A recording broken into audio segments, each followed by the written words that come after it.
Okay, we can redo number 3 so you can have another trinomial example. So here the 14 should have been just a 14, negative 14. It shouldn't have been an x beside it. So redoing number 3, you can put this on the back of a page or on another sheet of paper if you just want another example. Again, you want to rewrite it in this form, the ax squared plus bx plus c form. So that means that x squared is going to go first. So I have x squared, then I'll write my plus 5x, and the reason why it's plus is because it's a positive 5x, and then bring down your 14, your negative 14. So now that we have it in the correct form, now we can do our bottoms up. So remember, when you are doing your bottoms up step, you can multiply the first and the last term. So 1 times 14 gives us 14. Now I want to find the factors of 14. And this tells me that I am going to be subtracting. That sign is a minus. So I'm subtracting to get a positive 5. So the factors of 14 are pretty simple. We have 1 and 14, and when I subtract that, I get 13. That's not going to work out. 2 and 7, I think, is the only other 2 factors. And when I subtract those, I do get 5. So this is going to be the 2 factors that I use. And remember, when you're subtracting, you have different signs, and you take the sign of the bigger number. Well, the sign of the bigger number has to be positive to match that middle sign. So I'm going to have a positive 7 and a negative 2. Because we're subtracting, they have to be different signs. Now I'm going to divide by my leading term. My leading term is x. So when I divide both of these by x, and bottoms up, I'm going to have x plus 7 and x minus 2. And that's in factored form. So once you find your factors, the hardest part for most students is determining their sign. And a lot of students in the past have asked me, how do I know if my sign is correct? Well, if you put this in your calculator, a positive 7 and a negative 2, you can just say 7 minus 2 and see if you get a positive 5. If you do, you know you have the right signs.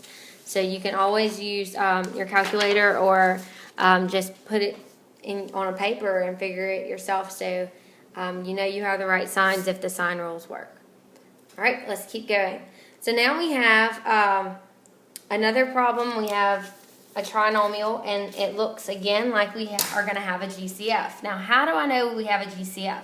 Remember, we're always going to have trinomials of the form ax squared plus bx plus c.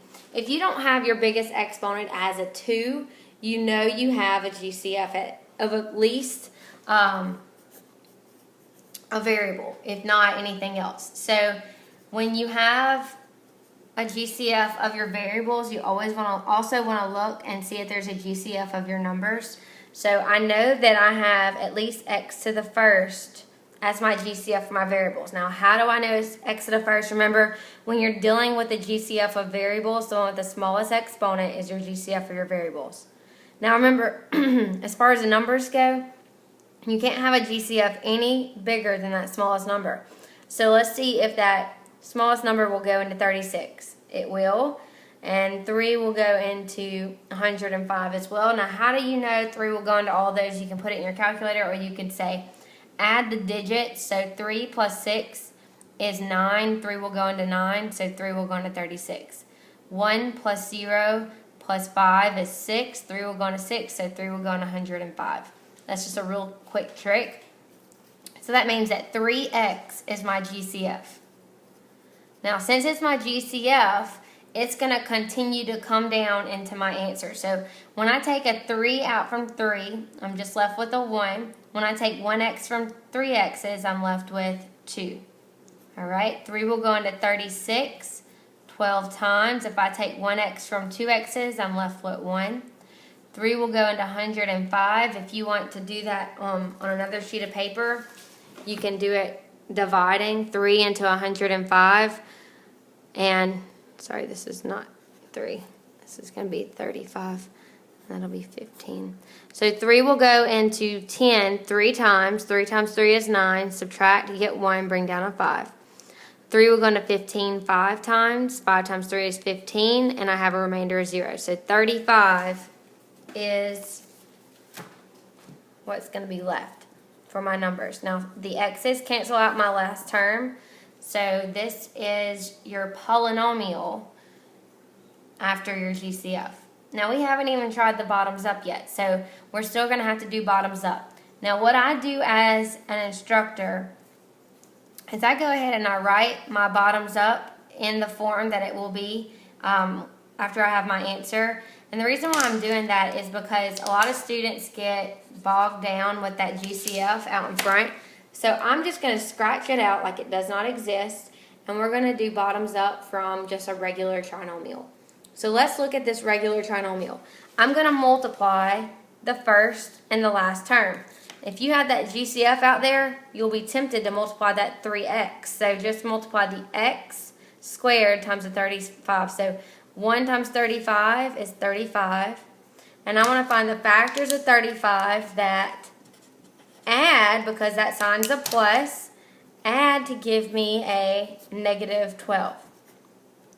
Well, let's look at the factors of 35. We have 1 and 35.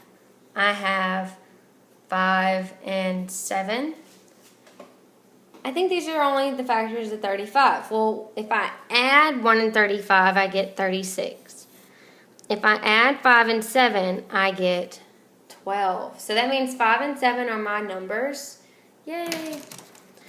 And remember, when we add, you have to have the same sign, add and keep the sign. So if I'm adding the same sign, they both have to match the sign of that middle term.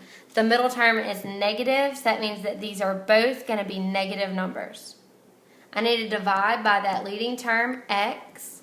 And when I divide by my x, I'm going to have x minus 5 as my first factor and x minus 7 as my second factor. And this is bottoms up with a GCF. We'll pick up on number 5 in our next video.